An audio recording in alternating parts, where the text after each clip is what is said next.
Before Mass, Maggie asked, what was the homily going to be about? And I said, marriage. And she said, oh, good. We have Do Not Be Afraid as our offertory song.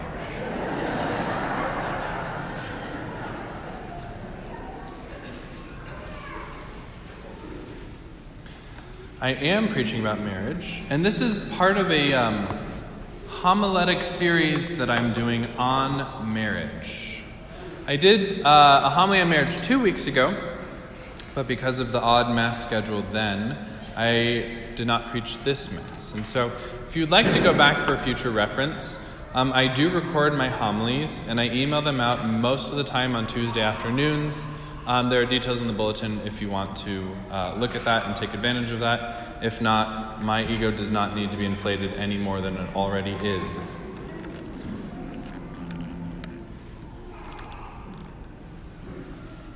One of the things I preached about 2 weeks ago was a section of the nuptial blessing, which I think is astounding if you give it some thought. There's a part when man and woman walk in, exchanging consent, and then the sacrament happens after the exchange of consent, and this nuptial blessing, a prayer of protection, is prayed over them, invoking God's blessing. And there's a line in Nuptial Blessing A that says, may he entrust his heart to her. It does not pray it mutually, and it does not pray it for her to him.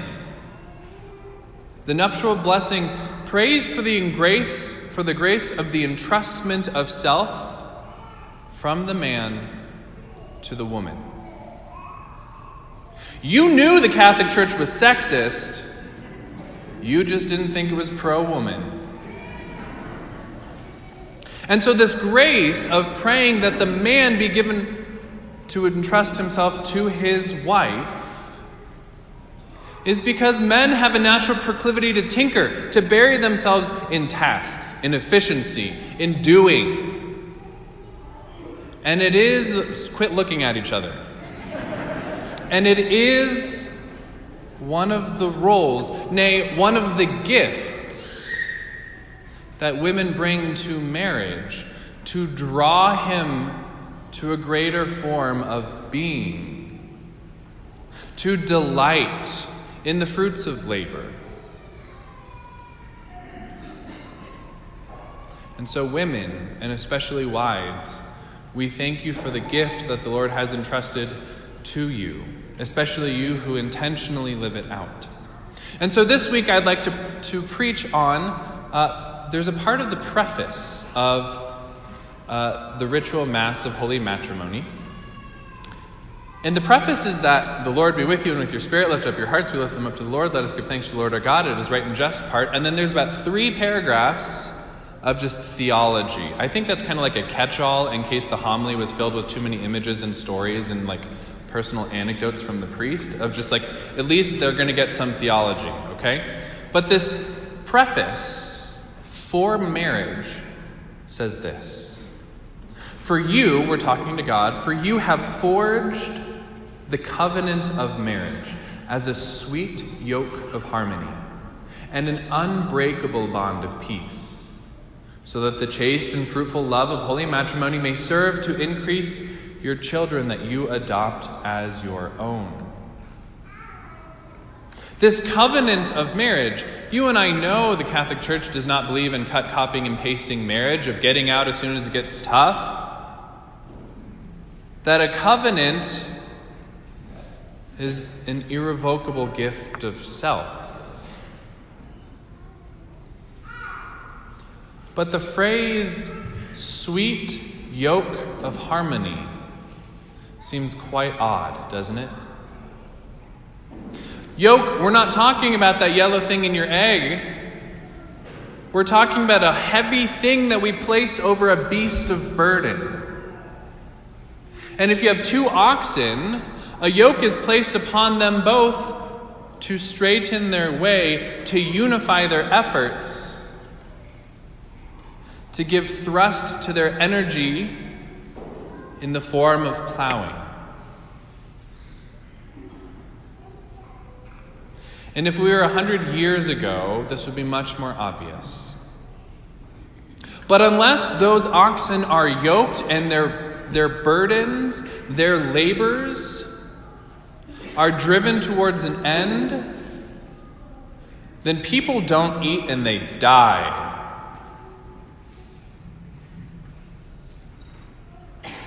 That labor this side of heaven is necessary for life, for survival, for sustenance.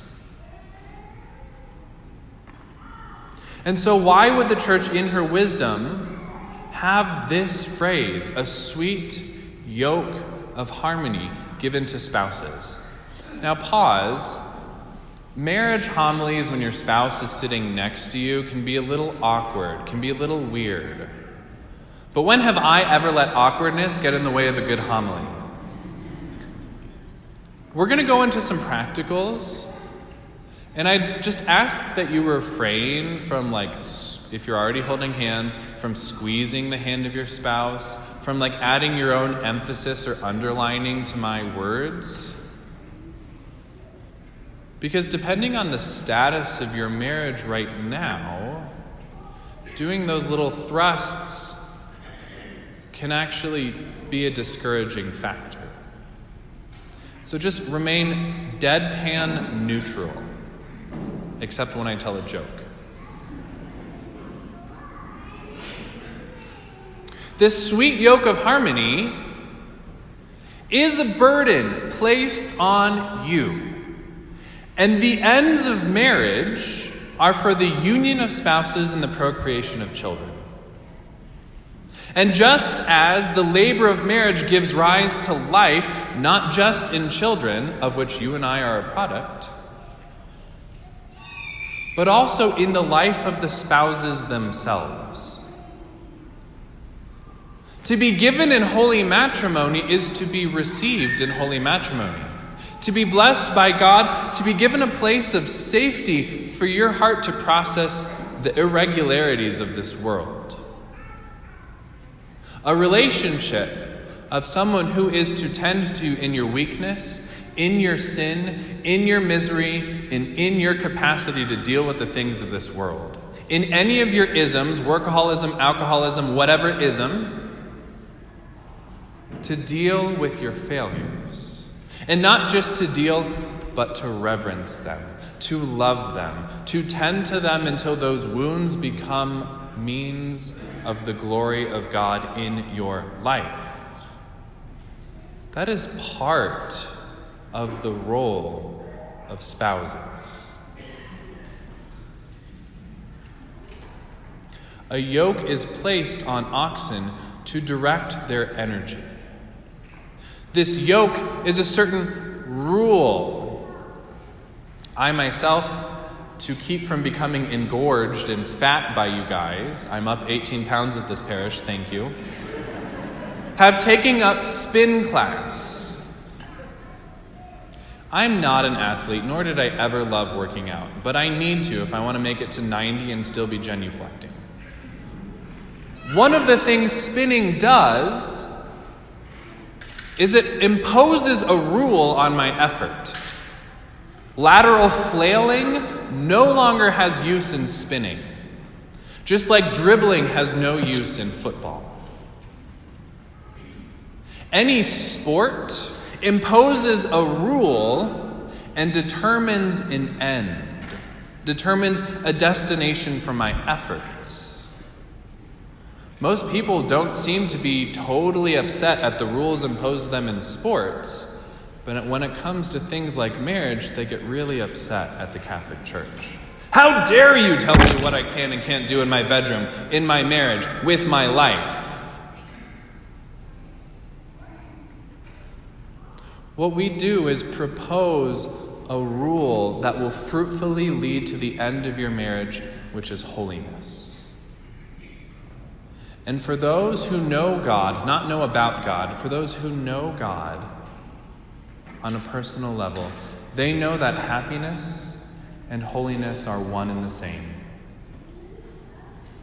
And that the sweet yoke of harmony that the church places on couples is for the sake of happiness and holiness. Now, this rule that's placed on marriage, just like the rule governs the movement of the oxen, so that life can be sustained, so that a fruitful harvest can be obtained, so too this rule is both limiting and directing, and actually freedom-bearing. It enables one to love more fruitfully. Because if we had our druthers, sometimes we would totally prefer our pleasure to our good. Case in point, there have been times where each of us have chomped on 2 sleeves of Oreos. In an extra big pack, that's 28 Oreos. And that is not for the good of any human being. Even though Boulder County, Oreos are vegan. And sometimes we are tempted to put our pleasure over our good, which is why we have been entrusted to our spouse. In love, we are to call on our spouse. Sometimes to move away from their own seeking of pleasure to the seeking of good. And this is where we're getting into a delicate part of the homily.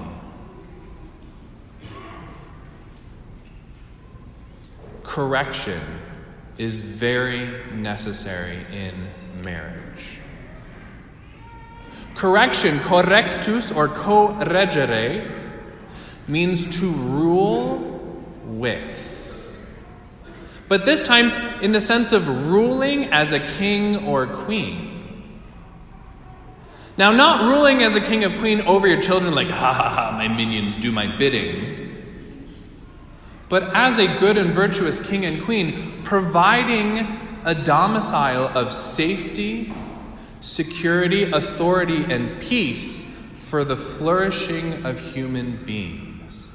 Of those most innocent, those most vulnerable, those most precious among us.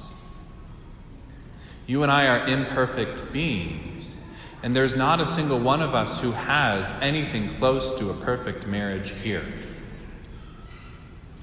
And yet sometimes we get to this point in our marriage where we feel like we're walking on eggshells because the relationship in our lives, which is designated by God to be the safest place for my heart, can become one of the scariest places to reveal my heart.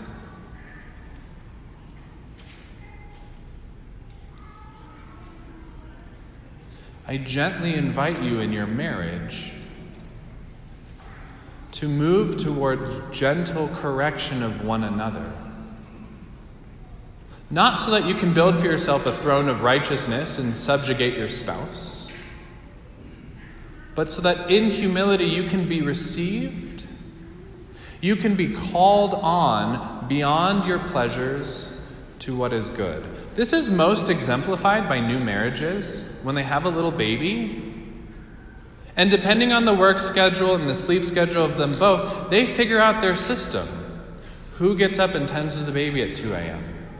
At what stage of development is it? And sometimes I have to place my own pleasure under the good of my spouse so that he can rest, so that she can rest, so that they can have their adequate needs, so that we as a couple can rule, live by a rule, have our freedoms directed toward the end of holiness, just like my efforts on a bike are directed towards distance. As in the case of sports, people pay hundreds or thousands of dollars to have their techniques corrected, so that their efforts, so that their wills may bear greater fruit in points, in distance, in weight, in whatever. And yet we don't do this with marriage because we are afraid. As it says in the first letter of St. John, perfect love casts out all fear. None of you have perfect love. But for you who are married in the Catholic Church, you have access to His love in your marriage. Pause, commercial break. If you weren't married in the Catholic Church, come see me after Mass.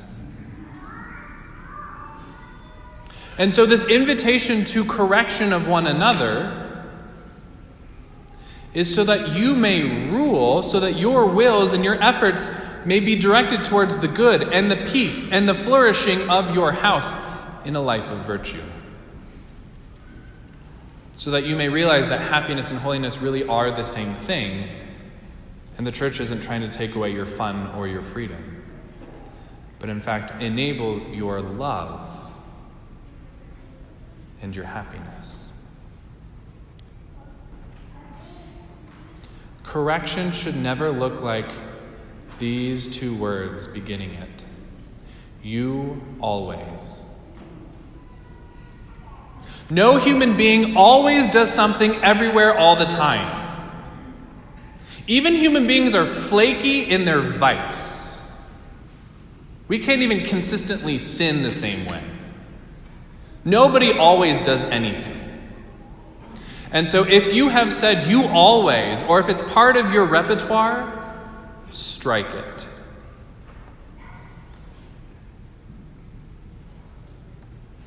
And instead, let your correction be fueled by love.